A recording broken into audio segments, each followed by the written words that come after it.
Welcome to the new Workology Go Podcast. In just under 5 minutes, we'll get you the HR and workplace news you need before you start your day 2 times a week. Get ready, get set, and go with the new Workology Go Podcast. Here are today's HR and workplace news headlines from the Workology Go Podcast. I'm Jessica Miller-Merrill. This podcast is sponsored by HSA Bank. One of my least favorite parts of the job working in HR has always been employee investigations. It's hard to balance the full investigation and the communication, especially as an individual who is also supposed to be objective.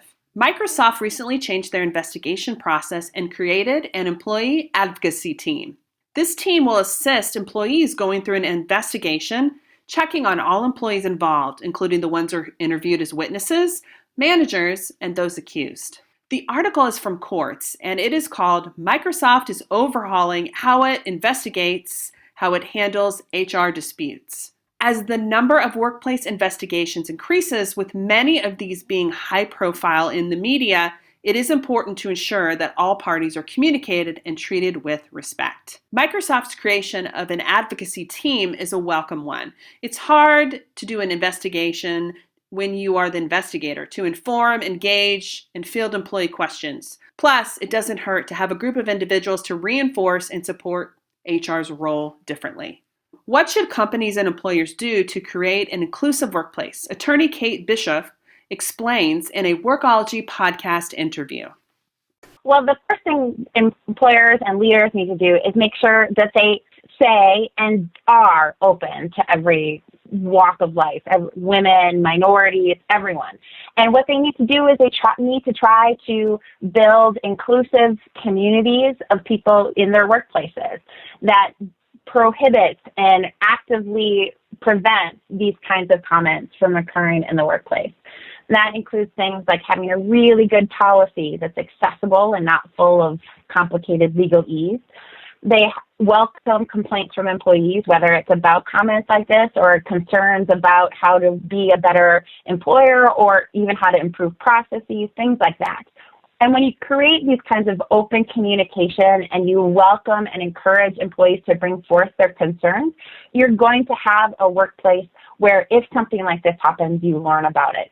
So starting with that policy, then spending some time training managers about what the policy means, how it works, and then reinforcing that with employees and managers periodically after you've gone through the big training. If you're in California, it requires 2 years of training for managers that is updated periodically going forward. And so kind of setting the tone of inclusiveness and open communication can really limit and mitigate some of these comments going forward. An article published by The Atlantic found research that says chronic stress can be caused by discrimination in the workplace and can contribute to mental and physical health problems. The article says that Dr. Monica Williams, a clinical psychologist and an expert in race-based stress and trauma, counsels people. And she says that grappling with the fallout from mistreatment at work and the challenges of reporting such behavior often take an additional toll with stress. We have enough stress in our lives, and I think that Microsoft's new team is a great move. With health savings accounts, flexible spending accounts, health reimbursement arrangements, COBRA, and commuter benefits, HSA Bank is simplifying the health account experience for over 35,000 employers and 2.7 million members alike, inspiring everyone to own their health. Learn more at hsabank.com. And that's this episode of the Workology Go podcast sponsored by HSA Bank. We're your go-to for HR and workplace news. I'm Jessica Miller-Merrill, and thank you for listening. To learn more about the Workology Go podcast, subscribe to us on Apple, Google, and Stitcher. Our podcast is also available on Alexa and Google Home. Learn more at workology.com/Go podcast and access this episode's resources, links, and reports for more information.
limit and mitigate some of these comments going forward. Sexual harassment occurs not just to women, but also to men. That's something that I think continues to surprise not just people in the HR profession, but leaders in the workplace and employees. In the survey I mentioned at the beginning of the podcast, 79% of respondents reported to having experienced workplace sexual harassment by management and senior management positions, both female and male. Can you talk a little bit more about this? Sure. When a manager is engaging in sexual harassing behavior, whether it's the comments that are severe enough or, God forbid, touching or other kinds of unwanted conduct, the employer is immediately liable because a manager is an employer for most purposes. You know, if a manager can sign a contract, can act on behalf of the employer, can make hiring decisions, the manager is the company. So when a manager or senior level person engages in this kind of conduct, the employer is immediately on the hook for any of the fallout that comes with it, even if they have a policy and even if employees know. So it makes it really important for companies to make sure that managers and senior managers know that they can engage in this behavior. Because when we look back, even 18 months to 2 years ago, we were talking about the same kinds of things with American Apparel and Doug Charney. Here we had the top leader engaging in some really grotesque conduct, but that created a significant amount of problems for the company going forward, including litigation. So companies need to understand that managers are your first level for both preventing this kind of behavior, but they also can, if they engage in behavior, cause so many more problems. So it becomes really important for organizations to understand that and then take action with that level of employee. What about when it comes from the top? So let's say, and I've heard stories like this, a work retreat or the workplace Christmas party, and it is your CEO who's doing this sexual harassing. As an employee or an HR leader, what are your options? Well, usually in most organizations, somebody always reports to somebody. And if that somebody doesn't report to somebody, it's time to go outside the organization. When it's the Christmas party and it's the CEO is making lewd comments, is there a board of directors that you can go talk to? If there isn't, there are lots of state and federal agencies who are there to help you, one being the EEOC. They will want to help you either recover or help you figure out how to improve that work organization. Yes, they are an enforcement agency. Yes, they strike the fear of God into organizations, but their main job is to make sure that employees are working in workplaces that are free of sexual harassment and other kinds of discrimination and misconduct. So if an employee doesn't feel like they can do anything. And most often when it comes from the top, employees feel they have no choice but either to acquiesce to the conduct or just leave, which, Donald Jr. seems to be suggesting. But you don't have to. There are other avenues you can pursue, including with the EEOC or your state anti-discrimination agency. So kind of along those lines, if you're an employee and you're being sexual harassed at work, are you suggesting that they go up the chain, follow the policy, or talk directly to their HR leader? Yes, absolutely. I have not met an HR leader who is not going to want to hear this. I mean, it may cause a bunch more work for them, but an HR person genuinely wants to help employees and make sure that they are working in the best possible work environment.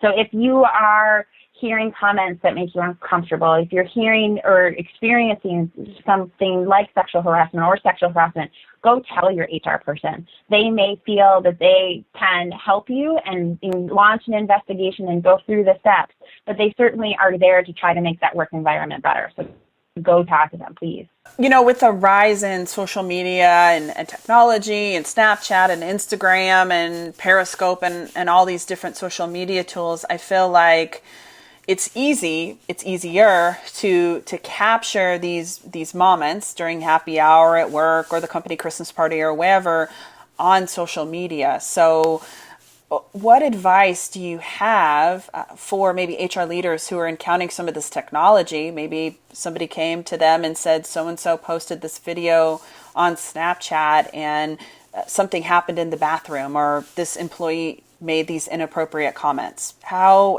should they conduct an investigation on these kind of things? Well, the first thing that they need to do is if a person comes forward and says, hey, look at the video, you should see this video, or you should have seen the posting, is to ask for them. Can you give me the snap? Can you forward it to me? Can you take a screenshot of the post? Because you need first to make sure that you have it. I often use an example with some Carlson School of Management students about, what happens if you post something bad. Well, the first thing that HR is going to want to need to have is the actual post, because in some instances it's easy for someone to delete the post, or in the case of Snapchat, it to disappear. So we need to have that first off. And then we need to go through what is our normal investigative process. What do we do in situations like this? If it's a third party and someone who was not the target of the comment or the video or the post who's bringing it to you, do you need to go talk to the person who received it first? Or do you want to go straight to the individual who posted it? That will depend on the individual fact scenario, but HR is going to want to take action. And the first thing that they're going to need to do is make sure they have the offending social media post of some sort. I just think about the video that you mentioned from Access Hollywood. It was a recording, right? A recording that had surfaced, and a video that showcased the behavior by Donald Trump. And these type of things, I think senior HR leaders, talent acquisition leaders, business leaders are going to be encountering more types of evidence of this nature, whether it's recorded with a mobile device or posted on social media. Yes, absolutely. Because of the advent of social media and Periscope and everything else, we're going to have so much more access to information that there's very rarely times that we're not recorded anymore, right? So because there are those other pieces of evidence, it's going to be, in some ways, easier to conduct investigations. The comments by both Trumps, junior and senior, just really burned my buttons or ticked me off, and just really lit a fire, which is why I wanted to record this podcast, just to have an open dialogue about it. How can we fight and help change these assumptions that are happening in the mainstream media and are becoming part of the workplace water cooler and happy hour conversations? Any thoughts there? Well, one, I look at this as it's devastating for people to hear that this is happening, but it's also really brought to light that this is still happening in our workplaces, and that there is still recourse and there are ways to make sure that it can stop. So while it is awful and it makes me angry as well, it also has highlighted that we still need to work on this, right? So the EEOC is raising its profile on sexual harassment, issuing a report about it a couple of months ago, and we can still see that this stuff is happening and it's shining a big spotlight on it. So hopefully that means that we're going to take steps to make this even better in our workplaces going forward. That's how I'm looking at it. The other piece is it really has brought this to light for employers themselves. They're taking harder looks at their sexual harassment policies. They're looking at how can we make sure that people feel comfortable coming forward.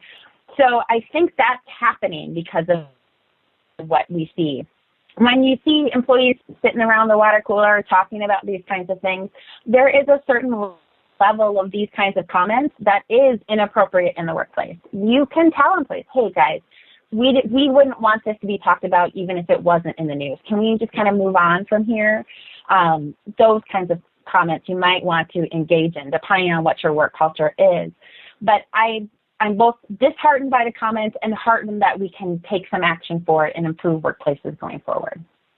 I like that. And that's why we're having this podcast, right? Because chances are we might not know these things are happening, but here it is right in the media, in the central focus point over the last 7 or 8 days as part of the presidential election. And it's occurring with our Republican presidential nominee, and it's likely occurring in your workplace at all different levels of the organization.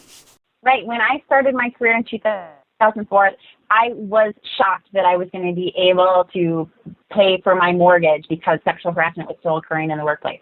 I remain shocked at that today, but there's a large part of my mortgage that's paid by testosterone. So the more we can work to improve workplaces, the less likely this will happen, and I'm happy about that. It's job security. That's exactly what it is.